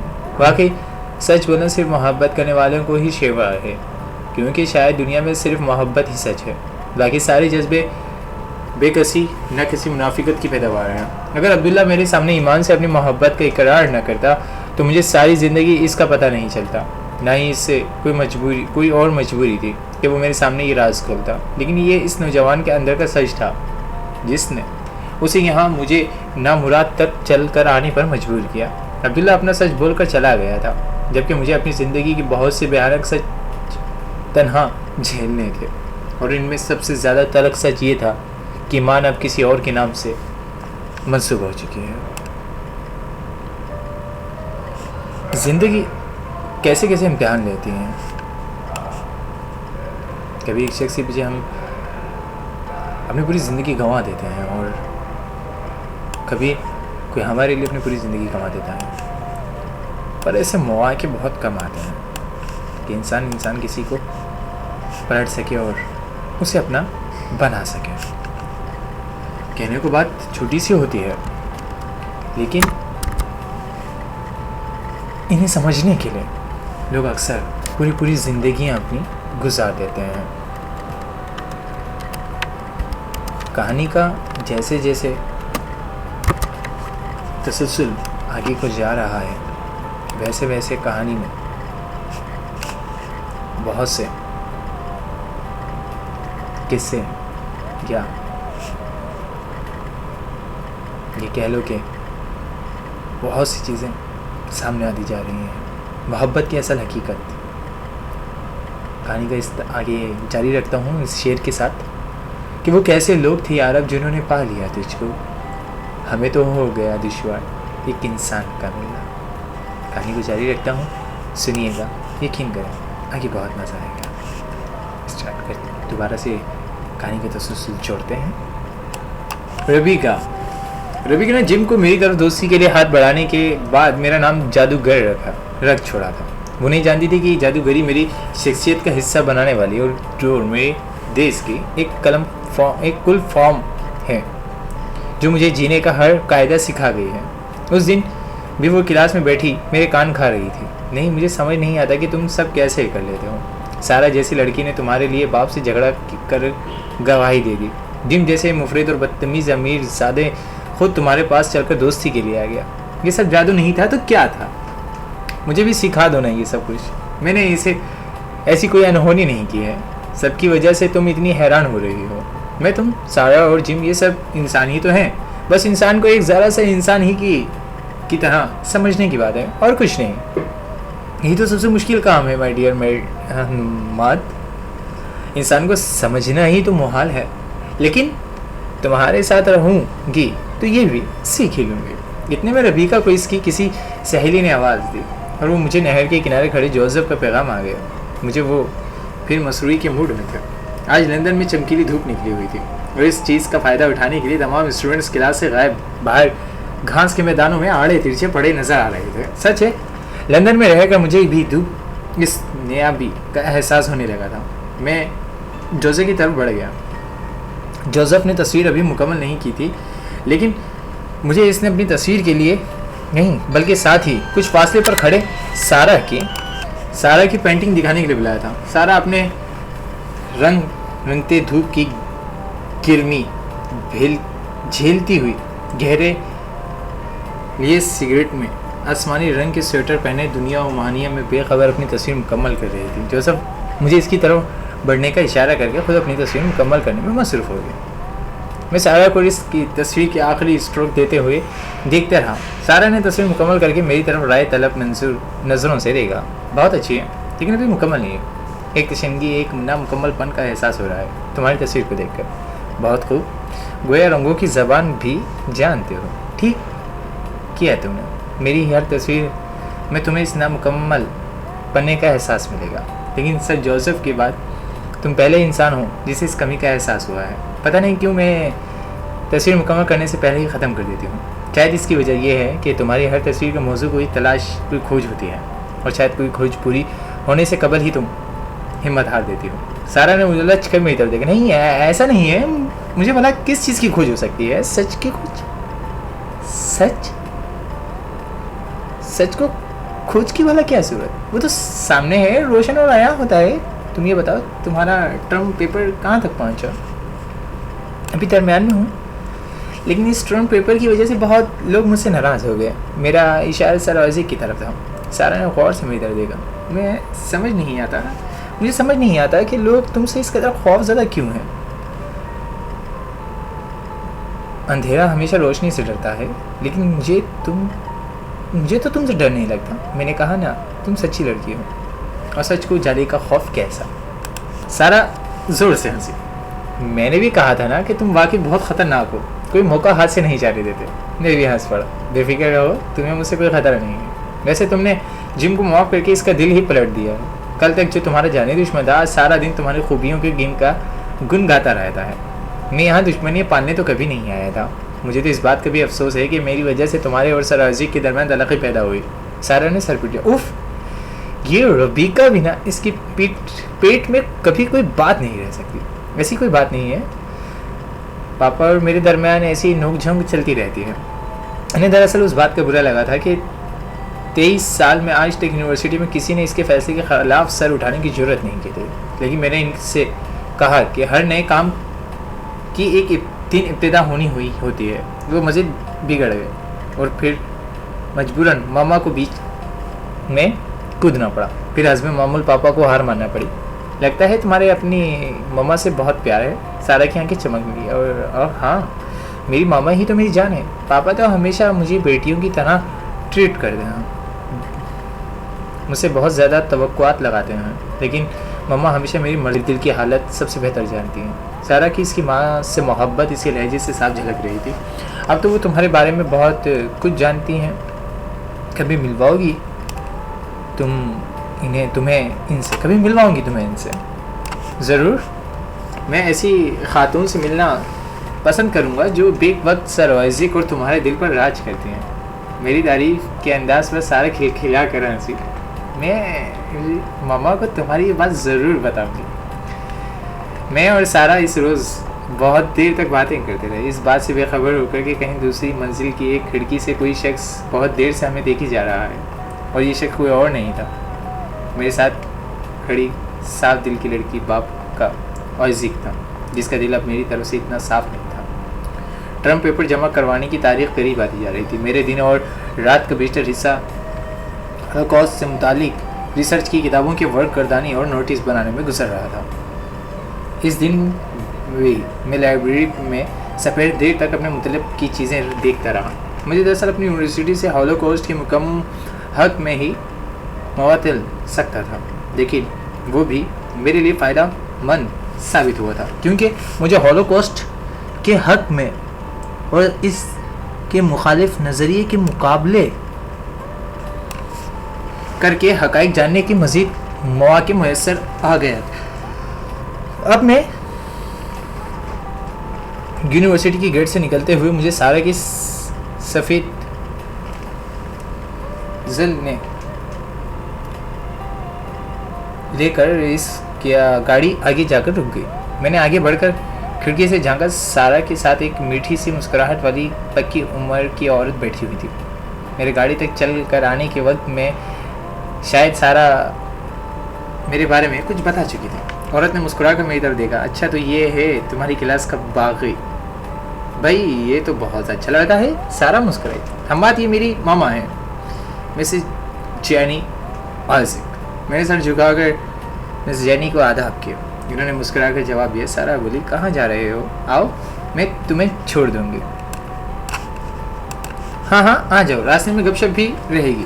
مسز جینی نے بھی جلدی سے کہا. نہیں، میں یہاں قریب ہی پیور مارے اسکوائر کے قریب والی لائبریری تک جا رہا ہوں. بس اگلے سگنل کے پاس ہی ہے. آپ لوگ جائے؟ نہیں بھائی، اتنی آسانی سے تو ہم نہیں جانے دیں گے. مس جینی ہنس کر بولی. اگر آج رات ہماری طرف کھانے پر آنے کا وعدہ کرو تو جان چھوٹے گی. سارا نے بھی سر ہلایا. اب فرار کا کوئی راستہ نہیں تھا میرے پاس. میں نے ان سے وعدہ کیا کہ میں رات کو ان کے ہاں ضرور حاضر ہو جاؤں گا. خیر اسی دن عبداللہ کی واپسی جانے کے بعد جانے مجھے کیا ہو گیا تھا. ایک دم سے ہی جانے کیوں مجھے ساری خدائی ہی دشمن لگنے لگی تھی. ایک دم ہی میرا دل جیسے ہر اچھے احساس سے طاری ہو گیا تھا. میں جس دن سے صوفی رحمۃ اللہ سے ملا تھا تب سے اس دن عبداللہ کی مجھ سے اسٹیشن پر ملاقات ہونے تک میرے ایک بھی نماز نہیں چھوٹی تھی. لیکن اس دن عبداللہ کے واپس چلے جانے کے بعد میرا دل مذہب سے بالکل ہٹ گیا تھا. جیسے میرے اندر کا یقین ہی بالکل ختم ہو گیا ہو. دعا اور اس کی قبولیت سے میرا بھی بھروسہ بالکل ختم ہو گیا تھا. بلکہ سچ تو یہ ہے کہ مجھے یہ سب ایک ڈھو سا لگنے لگا. میری ساری نمازیں چھوٹنے لگی تھی. مجھے ہر دم یہ احساس رہنے لگا تھا کہ یہ نمازیں یہ دعائیں سب بے فائدہ ہیں. اگر ان نمازوں سے ان دعاؤں سے کچھ فرق پڑ جاتا تو خدا مولوی صاحب کو دل بھی میرے لیے نرم کر دیتا. آج ایمان عبداللہ سے منسوب ہونے کے بجائے مجھ سے منسوب ہوتے. مجھے مولوی صاحب کی ہر بات بھی صرف ایک ڈھونگ لگنے لگی تھی. مجھے لگتا تھا کہ وہ شخص سر سے پیر تک صرف ایک دکھاوا ہی تو ہے جو زمانے کے سامنے اپنی پارسائی کی سونگ رچانے کے لیے میری محبت کے در پہ ہے. اسے صرف یہ فکر ہے کہ کہیں اس کے پیچھے نماز پڑھنے والے مقتدیوں اور نمازیوں کی تعداد کم نہ ہو جائے. جو صرف یہ چاہتا ہے کہ آتے جاتے اور اسے بازاروں سے گزرتے دیکھ کر لوگ اس کی تعظیم کے لیے اٹھ کر اس سے سلام کرتے رہیں اور اس کے گزر جانے کے بعد اونچی سرگوشی میں اس کی نیکیوں اور پاک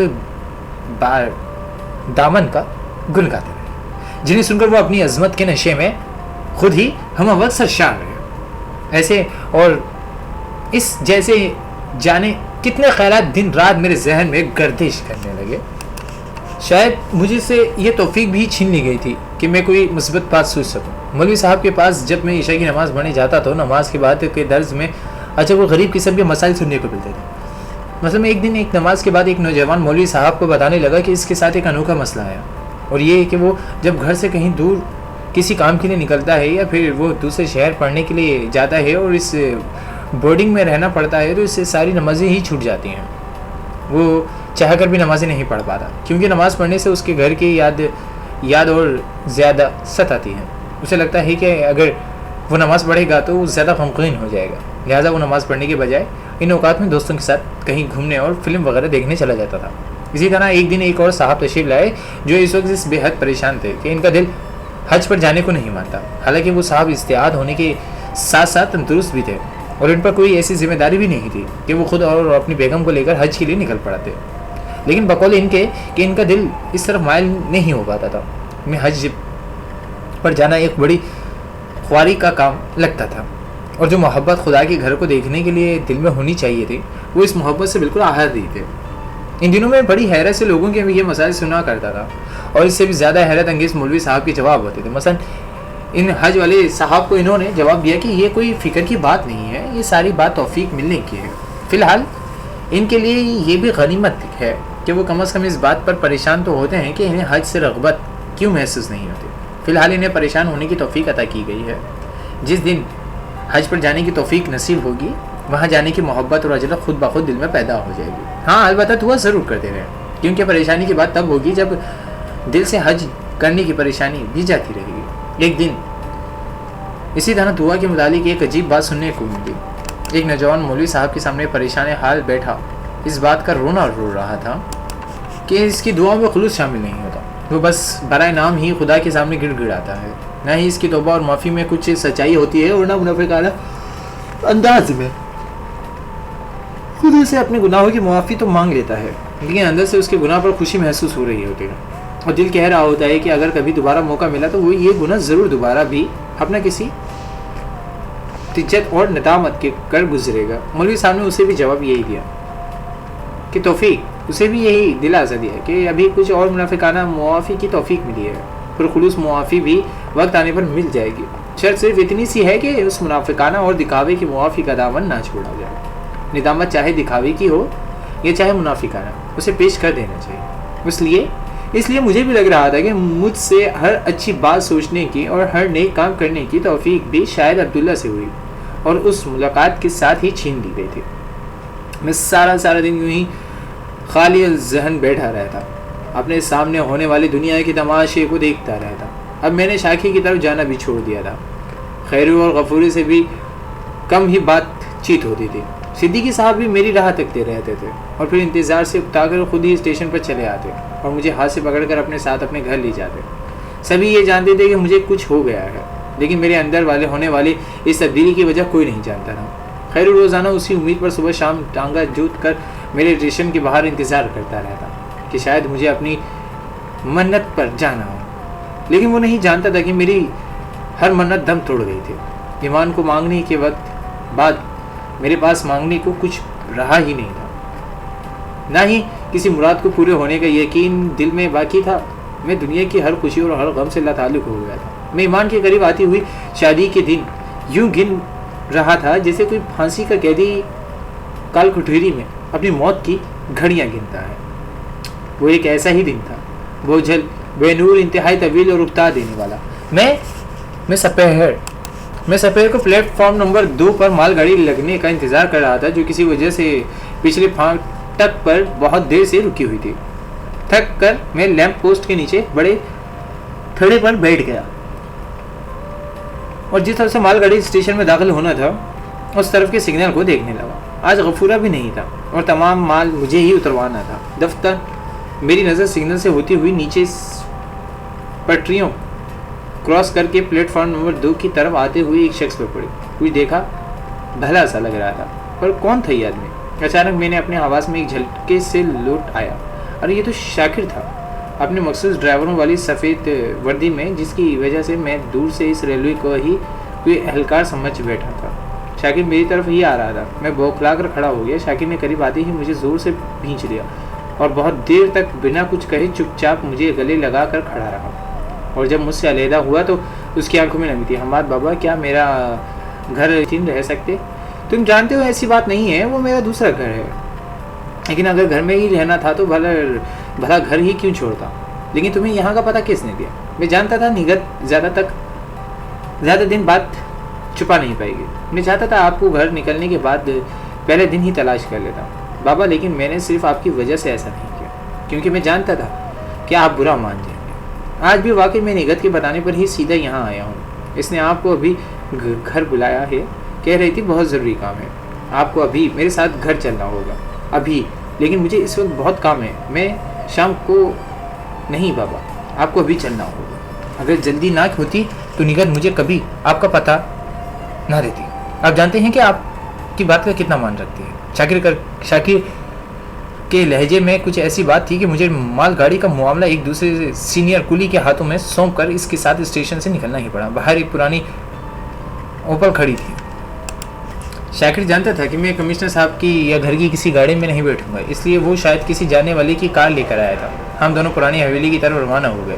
راستے میں شاکر نے بتایا کہ امی اب اندر سے ٹوٹ چکی ہیں اور میری تلاش میں بات کو ہر طرف دوڑا چکی ہیں، لیکن کمشنر صاحب کے ڈر سے کوئی کھلے عام میری جدائی کے ذکر گھر میں نہیں کرتا. اور وہ سب ہی جان چکے ہیں کہ میں اپنے کسی دوست کی طرف نہیں گیا تھا اور کسی سے نکلنے کے بعد ہی سے تنہا کہیں رہ رہا تھا. ہم نے شاکر سے بھی مجھے تلاش کروانے کو اور آخری کارستانی کو تسلی کے لیے انہیں بتانا پڑا تھا کہ میں کبھی کبھار پرانی حویلی میں نگہت اور شاکر سے ملنے کے لیے آتا رہا ہوں اور خیریت سے ہوں. امی نے شاکر سے یہ بھی کہا تھا کہ اب اگر کبھی میں پرانی حویلی آؤں تو شاکر کے چھپ کے سے امی اور احباب کی اطلاع کر دے. میں نے چونک کر شاکر کی طرف دیکھا. کہیں میرا بلاوا اسی پروگرام کا ہی تو کوئی حصہ نہیں؟ لیکن پھر میں نے خود ہی کو ملامت کی. شاکر کبھی ایسا نہیں کر سکتا، ورنہ وہ مجھے یہ سب تفصیل بتاتا ہی. کچھ ہی دیر میں ہم پرانی حویلی کی پھاٹک نما گیٹ کے تک پہنچ چکے تھے. شاکر نے مجھے گیٹ پر اتارا اور مجھے گاڑی واپس کر کے جلدی آنے کا کہہ کر واپس مڑ گیا. شام کے 4:30 کا وقت ہوگا. حویلی پر ایک سکوت سا چھایا ہوا تھا. گیٹ سے اندر گھستے ہی سب سے پہلی میری نظر نگہت پر پڑی، جو بے چینی سے حویلی کی بغل دال میں ٹہل رہی تھی. مجھے دیکھتے ہی وہ تیرکی سے میری طرف بڑھی. او بھیا، کہاں رہ گئے تھے آپ؟ کتنے دن سے آپ کی راہ دیکھ رہی ہوں. مجبوراً مجھے آج ابا کو آپ کے پیچھے بھیجنا پڑا. کیا آپ نے ہم سب سے اپنا رشتہ توڑ لیا؟ تبھی آپ مجھ سے بھی ملے نہیں آئے نا؟ نگہت کی آنکھوں میں شکوہ تھا. میں نے ایک ہلکی سی چپت اس کے سر پہ لگا. بڑی چلاک ہو، جانتی ہو کہ میرا پتہ بتانے پر ڈانٹ پڑے گی. مجھ سے اس لیے پہلے ہی سے تیار کر رکھی ہے، مجھ سے ناراض ہونے کی. ہاں، بات ہی ایسی تھی، ورنہ آپ کا پتہ کبھی کسی کو نہ دیتی. دراصل حیا آپ حیا آپ سے کچھ بات کرنا چاہتی تھی. وہ پہلے میں ایک مرتبہ یہاں آ چکی ہے لیکن تب بھی آپ کا کچھ اتا پتہ نہیں تھا. میں نے اسے تب ہی یہ کہا تھا کہ شاید آپ ایک آدھ دن میں آئیں گے تو میں آج کا دن دوبارہ آنے کا کہوں گی, تب وہ بھی آ جائے اور آپ سے بات کر لے. لیکن دن گزرتے گئے, آپ مجھ سے ملنے آئے نہیں اور آج کا دن بھی آ گیا. جب میں نے حیا کو یہاں دوبارہ آنے کا کہا تھا, بس اسی پریشانی میں ابا کو آپ کی طرف بھیجنا پڑا. میرے لیے حیا کی آمد واقعی بہت حیرانی کا ثابت تھی. وہ نازک سی لڑکی مجھ سے کیا بات کرنا چاہتی تھی جس کے لیے اسے 2 مرتبہ اپنے قفس جیسے گھر سے نکل کر اتنی دور یہاں آنا پڑا تھا. میں بھی یہ جانتا تھا کہ اس گھر سے نکلنا حیا کے لیے کس قدر مشکل مرحلہ ثابت ہوگا. کہاں ہے حیا؟ میں نے اس حویلی کے بڑے برآمدے والے گول کمرے میں بٹھایا ہے. ابھی آپ کے آنے سے کچھ دیر پہلے ہی وہ یہاں پہنچی ہے. میں اس پریشانی میں یہاں ٹہل رہی تھی کہ اگر آپ ابا کو اسٹیشن پر نہ ملے تو حیا کو کیا جواب دوں گی. آپ اس 2 گھڑی وہیں ملیں گے, میں ابھی آتی ہوں. نگہت نے جانے کے لیے قدم بڑھا دیے. میں گھومی کی کیفیت میں وہیں کھڑا رہ گیا. پھر چلتے مجھے کچھ خیال آیا. میں نے جاتی ہوئی نگہت سے آواز دے کر پوچھا, لیکن حیا یہاں تک اکیلی آئی کیسے؟ اکیلی نہیں آئی, اس کی امی بھی ہیں اس کے ساتھ. وہ اندر ہماری طرف اماں کے ساتھ بیٹھی ہیں. نگہت پلٹ کر چلی گئی. میں مزید الجھن کا شکار ہو گیا. حیا اپنی امی کے ساتھ آئی تو کیا اس کی ماں کو بھی اس بات کی خبر ہے جو حیا مجھ سے کہنے کے لیے دور آئی ہے؟ میں اسی شش و پنج میں مبتلا چلتا ہوا حویلی کے بڑے برآمدے تک پہنچ چکا تھا. کچھ دیر دروازے پر کھڑے ہو کر میں نے اپنے ذہن کو یکساں کرنے کی کوشش کی اور پھر قدم بڑھا کر اندر داخل ہو گئے. حیا نے آہٹ سن کر چونک کر مجھے اندر آتے دیکھ کر اور بھوکلاہٹ میں وہ کھڑی ہو گئی. جلدی میں اس نے مجھے سلام کیا اور اس دن میں پہلی مرتبہ حیا کو غور سے دیکھا تھا. وہ ایمان سے بہت مماثلت رکھتی تھی. شاید عمر میں 2-3 سال میں ہی اس سے چھوٹی ہوگی. اس کی پلکیں بھی ہر لمحہ ایمان کی پلکوں کی طرح لرزتی ہی رہتی تھی. وہ بھی ایمان کی طرح ہی بڑی سی چادر میں لپٹے سر جھکائے کھڑی تھی. مجھے ایسا لگا کہ جیسے وہ کسی انجانے جذبے کی طاقت سے یہاں تک آ گئی ہے. لیکن مجھے اپنے سامنے دیکھ کر اس کی ہمت جواب دے گئی. مجھے اس کی دل جوئی کے لیے خود ہی بات شروع کرنی چاہیے, ورنہ شاید ہم دونوں یوں ہی خاموش کھڑے. آپ کھڑی کیوں ہیں؟ پلیز بیٹھ جائیں. ہے چپ چاپ بیٹھ گئے.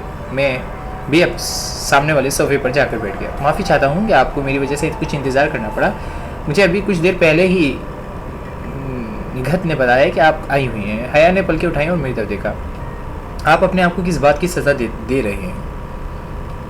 مجھے اس براہ راست طرز تخاطب کی توقع نہیں تھی. شاید میری قسمت میں ہی یہ سزا لکھی دی گئی ہے اور پھر تقدیر سے کیا الجھنا. آپ جو محبت کرے وہ اب صرف کتابوں اور افسانوں میں باقی رہ گئی ہے. ایسی محبت کو سمجھنے والے اب اس دنیا میں باقی نہیں. میں نے حیرت سے اس نازکی سے گلے اندام لڑکی کی طرف دیکھا جو ابھی بھی اسکول کالج سے واپس آئی ہوئی لگتی تھی. مجھے اس سے اتنی بڑی بڑی باتوں کی توقع ہرگز نہ تھی. لیکن شاید کسی نے ٹھیک ہی کہا تھا کہ لڑکیاں اپنی عمر سے 10 سال آگے کی سوچ رکھتے ہیں. محبت کرنا نہ کرنا اپنے اختیار میں ہی ہوتا تو پھر مسئلہ کس بات کا تھا. محبت کی سب سے بڑا المیہ یہی تھا کہ اس کا ہونا نہ ہونا اپنے اختیار میں نہیں ہوتا. نہ ہی محبت کو اس بات کی پرواہ ہوتی ہے کہ وہ کوئی اسے سمجھے گا یا نہیں. وہ غور سے میری بات سنتی رہی. کاش آپ کو اور ایمان آپی کا میل ممکن ہوتا, لیکن اس میل کا نہ ہونے سے آپ باقی ساری دنیا کو تو نہیں چھوڑ سکتے نا. آپ کے لیمان باجی کا یہی پیغام لائی ہوں میں. انہوں نے کہا ہے کہ آپ خدا کے لیے اندر بدر کی ٹھوکریں نہ کھائیں, واپس اپنے گھر چلے جائیں. یہ ان کا آپ سے آخری لہجہ ہے. اوہ, تو حیا اس محض کا پیغام لے کر آئی تھی. گویا اس کے سینے میں بھی دل دھڑکتا تھا. شاید اس دن شیشے پر میری حالت کو ابھی تک بھول ہی نہیں تھے. لوگ اتنے معصوم اور بھولے ہوتے ہیں, بھول جانے کا کہہ کر سمجھتے ہیں کہ دوسرا شاید سب بھول ہی جائے گا. چلو, اس سنگ دل کو بھی مجھے پر اتنا رحم تو آیا کہ اس نے نام برام بھیجا کہ مجھے اپنی درد اور اپنی وحشت بھول جانے کا پیغام تو بھیجا. اسے ایک جنم کے لیے تو اس کی مہربانی بھی کچھ کم نہ تھی. اگر آپ کی ایمان آپی کی تسلی اس بات سے ہوتی ہے کہ میں واپس اپنے رشتوں کے پاس چلا جاؤں تو آپ ان سے جا کر یہی کہہ دیجئے گا میں واپسی چلا گیا ہوں. میں نہیں چاہتا وہ اپنی اگلی ساری زندگی اس احساس کے ساتھ گزاریں کہ ان کی وجہ سے کوئی گھر سے بے گھر ہوا ہے. حیا نے تڑپ کے میری طرف دیکھا. میں جانتی تھی کہ آپ میری بات نہیں مانیں گے کیونکہ سارا کچھ خود ہی سہنا چاہتے ہیں. کیوں خود کو اتنی اذیت دے رہے ہیں؟ اس وقت بھی آپ کو آپ ہی کے احساسات کا ہی خیال ہے. آپ کیا سمجھتے ہیں کہ وہ صرف میرے کہہ دینے سے اس بات پہ یقین کر لیں گی؟ کیا واپس چلے گئے؟ پھر آپ ہی بتائیے. میں انہیں یقین دلانے کے لیے کیا کر سکتا ہوں. آپ اس دنیا کے نہیں لگتے. یہ دنیا آپ جیسوں کے لیے نہیں بنی ہے. لیکن ہو سکے تو میری درخواست پر ضرور غور کیجیے گا. یہ صرف آپ ہی کی ہی خواہش نہیں ہے, یہ میری بھی آپ سے یہی التجا ہے. اس دن آپ کو اسٹیشن پر دیکھ کر میری کیا حالت ہوئی تھی آپ نہیں جانتے. اس دن امی نے بھی آپ کو پہلی مرتبہ دیکھا تھا. انہیں بھی آپ ساری دنیا سے الگ نظر آئے تھے. کاش ہماری بدنصیبی کے ستاروں کا سایہ آپ پر کبھی نہ پڑے. اتنے میں نگت کمرے میں داخل ہوئی. حیا اسے دیکھ کر کھڑی ہو گئی. نگت نے اسے بتایا کہ اس کی امی جانے کے لیے تیار کھڑی ہیں. حیا نے مجھے رخصتی لی اور جانے کے لیے پلٹی. میں گمسم سا بیٹھا ہی رہ گیا. اچانک حیا کی اور اس نے اپنے ہاتھ میں چھپاتا کیا ہوا کاغذ رکا نکالا اور میری قریب آ کر اسے میری طرف بڑھایا. جاپی نے مجھے اس وقت آپ کو دینے کا کہا تھا جب مجھے لگے کہ میری درخواست آپ کی قبولیت پانے کی قابل نہیں ہے. اپنا خیال رکھیے گا. حیا پلٹ کر چلی گئی اور میرے ہاتھ میں سفید کا کاغذ اور پرچی تھما کر کچھ دیر تو مجھے کچھ سمجھ ہی نہیں آیا کہ یہ کیا ہو گیا ہے. نگت اب بھی حیا کو چھوڑنے باہر چلی گئی تھی. میں نے کاغذ کی تمہیں کھولی. محبوب کا خط کھولنے اور اسے پڑھنے کی لذت سے وہی لوگ واقف ہوتے ہیں جنہوں نے خود اس تجربے سے گزر کر دیکھا ہو. وہ چند ہمیں کس قدران خزانے سے کم نہیں ہوتے. میرے لیے تو ویسے بھی یہ اس ماں جبیں کے پہلے چند لفظ تھے جو تحریر کی صورت میں اس نے بھیجے تھے. ورنہ لوگ تو ہزاروں مرتبہ کے کہے سنے اور پڑھے ہوئے لفظوں کو بھی کسی تبرک کی طرح سنبھال کر رکھتے ہیں. دن میں ہزار بار پڑھتے ہیں اور ہر بار انہیں وہ تحریر اتنی ہی نہیں لگتی ہے جتنی پہلی مرتبہ لگی تھی. میری نظریں تیزی سے کاغذ پر پھسلتی جا رہی تھی. خوبصورت لکھائی میں صرف چند جملے ہی لکھے ہوئے تھے بنا کسی القابات اور روایتی سلام و دعا کے بغیر. آپ کے ارادے اور اس کی سچائی کی عظمت پر شک نہیں. بس اتنا کہنا تھا کہ محبت میں ضد نہیں ہوتی. ضد تو دشمنی کی پہچان ہے. آپ گھر واپس چلے جائیں اور یہ دشمنی ختم کر دیں. یہ میری آپ سے پہلی اور آخری التجا ہے. پہلی اور آخری. شاید ان چند لمحوں میں نے جب بارش رکھے کر پڑھا ہوگا. ہر دفعہ اسی امید پر کہ شاید کوئی لفظ مجھ سے پچھلی مرتبہ چھوٹ گیا ہو. مجھے شاید اس پڑھنے میں کوئی کوتاہی ہوئی ہو.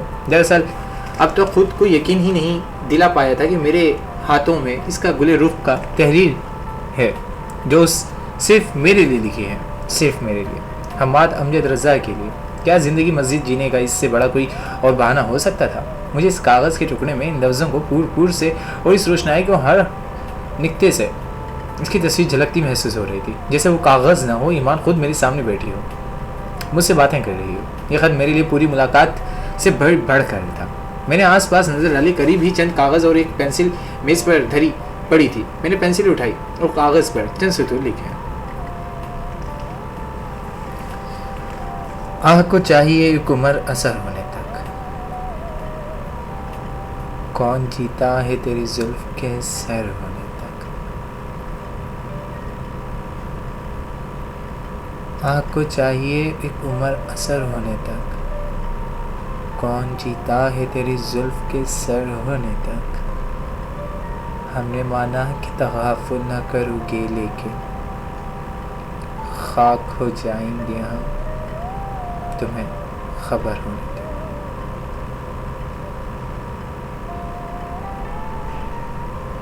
میں نے اس کے گھر میں غالب کو بکھرایا تھا. میں نے اس کی پسندیدہ شاعر کی زبان اپنا حال بیان کر دیا تھا. میری بات تو وہ آج تک سمجھ نہیں پائی تھی. شاید اپنی شاعر کی بات اس کو سمجھ میں آ جائے. دوسرے کاغذ پر میں نے نگہت کا یہ ایک پیغام لکھ کر اگر حیا اب تک ہے نہیں گئی ہے تو وہ اس کے ذریعے یہ پھر کسی اور کے طریقے سے یہ پیغام ہمت تک پہنچا دے. میں نے ان دونوں کاغذوں پر سنگسر کا بنا ہوا خوبصورت سا چھوٹا وزن رکھ کر کمرے سے نکل آیا. باہر کوئی نہیں تھا. میں زیادہ دیر وہاں نہیں رکنا چاہتا تھا, لیکن ہو سکتا تھا امی نے شاکر کے علاوہ بھی حویلی کے کسی نوکر کو میرے آنے پر اطلاع دینے کا پابند رکھا ہوا تھا. میں حویلی کی پھانک سے گزرتا ہوا باہر سڑک پر آ گیا. کچھ ہی دور مجھے ایک ٹانگا مل گیا اور میں نے اسٹیشن کا پتہ دے کر پچھلی سیٹ پر بیٹھ گیا. میں اپنے خیالوں میں اور اس کاغذ کے ٹکڑے کو دل کے اتنے پاس ہونے کے احساس میں اس قدر مگن تھا کہ مجھے پتہ ہی نہیں چلا کہ کب اسٹیشن پہنچ گیا. شام ڈھل رہی تھی. پلیٹ فارم پر پہنچا تو سی کی صاحب کا خاص بنگالی نوکر جوان جو ان